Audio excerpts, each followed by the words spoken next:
समुद्र तल में एक डूबा हुआ जहाज था। एम्मा ने हवा के बुलबुले बनाकर जेक को सांस दी। वो जहाज के कप्तान रूम में पहुंचे। एम्मा ने हवा से पानी निकाला ताकि वो बात कर सके। उसने अबे का लॉकर खोला जिसमें दुनिया भर के टाइम लूप्स का नक्शा और सफेद आंखों वाले लोगों की तस्वीरें थी। जेक ने जाना कि वो शख्स बारोन था जो होलोव्स का लीडर था। वो टाइम लूप्स लूटकर बच्चों को मारता था। अबे जिंदगी भर बारोन का पीछा करता रहा मगर आखिर में मारा गया। जेक को ये भी पता चला कि वो खुद एक यम्प है। उसकी खासियत वो होलोव्स को देख सकता है जो सिर्फ उसे और अबे को दिखते थे। मिस पेरेग्रीन होलोव्स को मार सकती थी क्योंकि अबे ने उसे उनके आने का वक्त बताया था। अब जेक को अबे की जिम्मेदारी लेनी थी, बच्चों को होलोव्स से बचाना। मगर तभी 10 सेकंड्स में से एक जो इंसानी शक्ल में वापस आ चुका था बुरी खबर लाया। बारोन ने अमरता का प्रयोग छोड़ा नहीं था और उनका घर उसका अगला निशाना था। मिस पेरेग्रीन ने बच्चों को सामान बांधने को कहा ताकि नया टाइम लूप बनाया जाए। जेक जो 2016 से था उनके साथ नहीं जा सकता था वरना वो अपने समय में नहीं लौट पाता और लूप में फंस जाता। उसने एम्मा से अलविदा कहा और पोर्टल से अपने समय में लौट गया। मगर द्वीप पर पहुंचते ही उसे होटल मालिक की लाश मिली जिसकी आंखें गायब थी। जेक को अंदाजा हुआ कि होलोव्स वहां पहुंच चुके हैं। वो मिस पेरेग्रीन को चेताने पोर्टल की ओर भागा मगर एक रहस्यमयी शख्स उसका पीछा कर रहा था। वो बारोन था जो साइकोलॉजिस्ट बनकर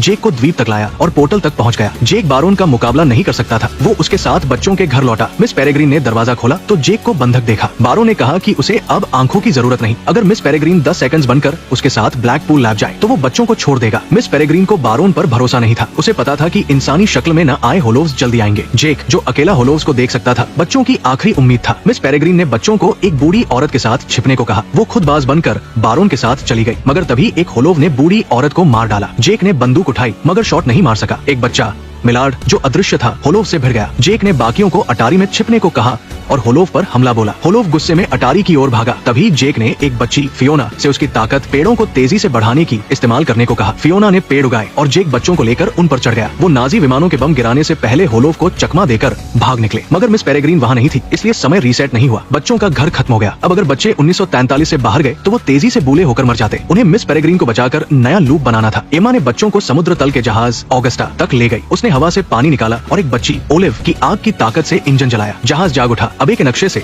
वो बारोन की ब्लैक पूल लैब पहुंचे। जेक ने जानबूझकर एम्मा से जहाज की रस्सी खुलवाकर बारोन को ललकारा। वो रस्सी खींचकर होलोव्स को बच्चों के जाल में लाया। जेक ने मिलार्ड को जहाज के कंकालों को जिंदा करने को कहा। बच्चों ने स्नोबॉल्स फेंके जिससे होलोव्स की आकृति दिखने लगी। एम्मा ने कॉटन कैंडी बनाकर उन्हें जकड़ लिया। कंकालों की फौज ने एक होलोव को मार डाला। जेक ने एक और होलोव को यूनिकॉर्न राइफल से ढेर किया। अब सिर्फ 3 इंसानी शक्ल वाले बारोन के साथी बचे थे। बच्चे एकजुट होकर लड़े मगर दुश्मन भी यम्स थे। एक बच्चा ह्यू जिसके पेट में मधुमक्खियां थी लड़ते वक्त बर्फ में जम गया। फियोना ने बीज उगाकर दुश्मन को जकड़ा मगर बर्फ का यम्प आइसमैन ने उसे पीछे से हमला कर बर्फ बना दिया। मिलार्ड ने अपनी सबसे ताकतवर मशीन एक मैकेनिकल हाथी में दिल डाला। हाथी जागा और आइसमैन को कुचल दिया। एक बच्ची ब्रॉनविन ने ट्विंस को मारने की कोशिश की मगर वो सबसे खतरनाक थे। बारोन बच्चों की ताकत देख कर भागा। जेक और एम्मा ने उसे पकड़ लिया। जेक लैब में गया जहाँ 10 सेकंड्स कैद थे। एम्मा की हवा खत्म हो गई। बारोन ने हंसते हुए एक विशाल भाला फेंका। जेक ने आखिरी पल में 10 सेकंड्स को आजाद कर दिया। मिस पेरेग्रीन बच निकली और बारोन की सैकड़ों साल की साजिश खत्म हो गई। जेक बारोन को मारने वाला था तभी बच्चों की आवाज आई। बारोन ने जेक की शक्ल ले ली ताकि सब कंफ्यूज हो जाए मगर समुद्र से एक होलोव निकला जिसे सिर्फ जेक देख सकता था। जेक ने सही वक्त पर बारोन की आंखें निकाली और उसे गोली मार दी। खतरा टल गया। बच्चे अपने अपने लूप्स में लौटे। जेक ने बारोन को मारकर टाइम लूप रीसेट किया इसलिए अबे जिंदा थे। अबे जानते थे